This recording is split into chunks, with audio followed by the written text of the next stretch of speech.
Kim uchundir Nexia 1, kim uchundir Gentra legenda, lekin haqiqiy legenda mana bu bo'ladi. Niva Urban 2021-yilda ishlab chiqarilgan, 79 000 km masofani bosib o'tgan, ideal holatdagi hamma narsalar ishlaydi, hech qanaqa texnik muammolar yo'q.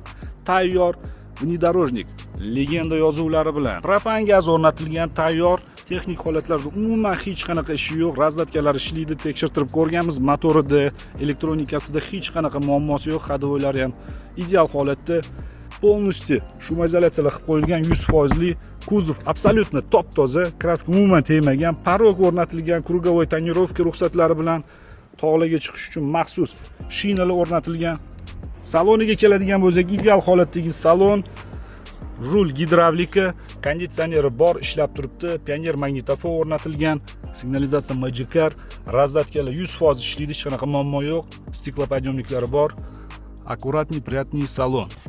Xullas, olat tog'i toshlarga, botqoqlarga chiqib ketadigan tayyor внедорожник. Narxi $10,900. Manzil Toshkent shahar. Telefon raqamlarini video описаниесida va video kommentariyasida qoldiramiz. Qiziqqan aloqaga chiqinglar, kelinglar, ko'ringlar, baraka qilib olib ketinglar. Videoni off-roadchi tanishlarga yuborib qo'yamiz.